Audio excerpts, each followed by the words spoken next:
Suatu hari, seseorang mendatanginya dan berkata, "Tak ada seorang pun yang lebih buruk perlakuannya terhadap umat manusia selain dirimu."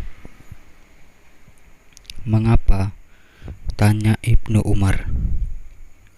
"Demi Allah, saya tidak pernah menumpahkan darah mereka, tidak pula berpisah dengan jamaah mereka, apalagi memecah belah kesatuan mereka." Orang itu berkata lagi, "Seandainya engkau bersedia menjadi khalifah, tidak akan ada seorang pun yang menentang." Jawab Ibnu Umar, "Saya tidak ingin jabatan itu menjadi milikku, sementara masih ada seseorang yang mengatakan setuju, sedangkan orang lain mengatakan tidak." Ketika peristiwa telah berkembang sedemikian rupa dan kedudukan Muawiyah telah kokoh, lalu beralih kepada putranya Yazid, Ibnu Umar tetap menjadi tumbuhan harapan manusia untuk menempati jabatan khalifah. Bahkan ketika Muawiyah putra Yazid menduduki jabatan khalifah, lalu hanya selang beberapa hari ia meninggalkannya karena tidak menyukainya. Harapan terhadap Ibnu Umar tersebut tidak pernah surut. Padahal pada saat itu Ibnu Umar telah menjadi seorang berusia lanjut. Marwan datang kepadanya dan berkata, "Ulurkanlah tangan Anda agar kami berbaiat. Anda adalah pemimpin Islam dan putra pemimpin Islam."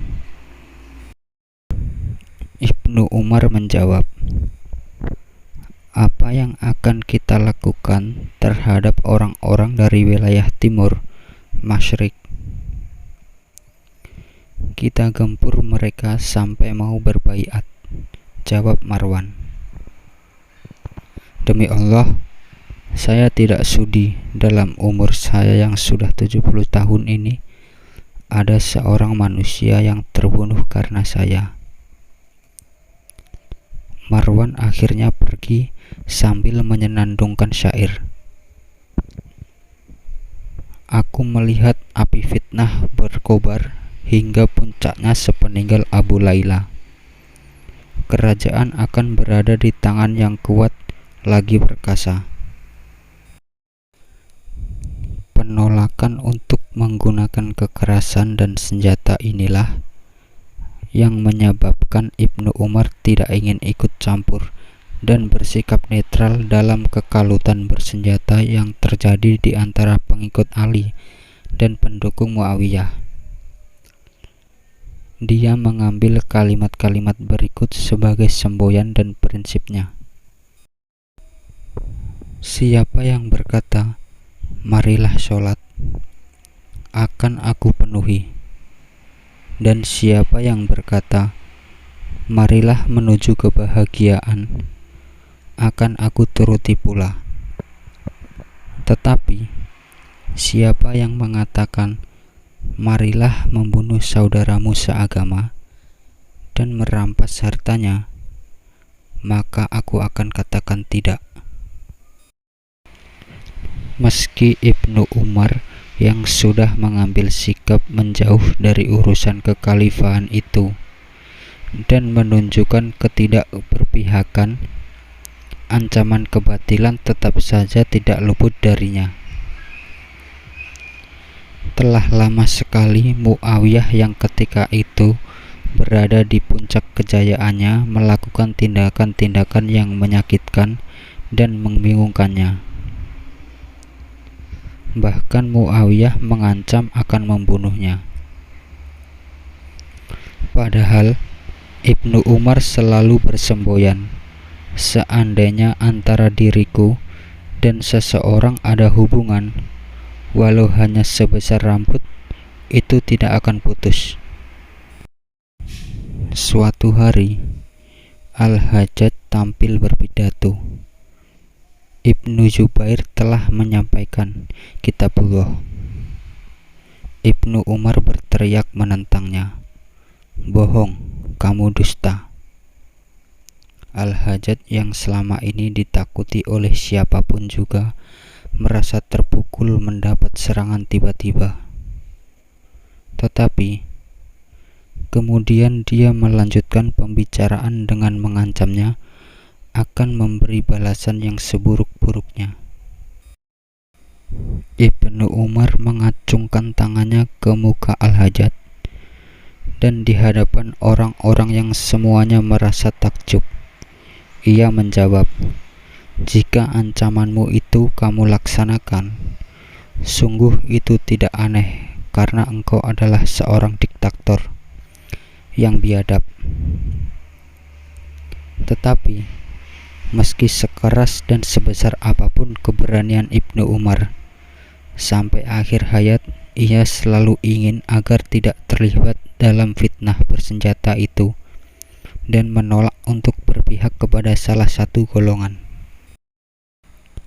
Abdul Aliyah Al-Bara' berkata, "Suatu hari saya berjalan di belakang Ibnu Umar tanpa diketahui olehnya. Saya dengar ia berbicara kepada dirinya. Mereka meletakkan pedang-pedang mereka di atas pundak-pundak orang lain. Mereka saling membunuh, lalu berkata, 'Wahai Abdullah bin Umar, ulurkanlah bantuanmu.' Dia sangat menyesal dan berduka melihat darah kaum muslimin tertumpah oleh sesamanya. Seandainya ia mampu menghentikan peperangan dan menjaga darah agar tidak tertumpah, ia pasti melakukannya.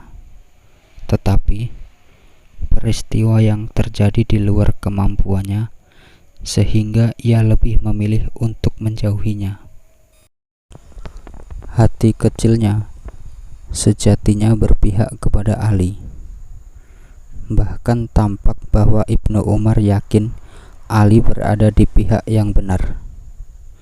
Terbukti pada akhir hayatnya diriwayatkan bahwa ia berkata, 'Tiada sesuatu pun yang aku sesali karena tidak kuperoleh di dunia ini, kecuali satu hal. Aku sangat menyesal tidak mendampingi Ali saat memerangi golongan yang melampaui batas.' Penolakannya berperang di pihak Ali yang sebenarnya mempertahankan kebenaran dan berada di pihak yang benar.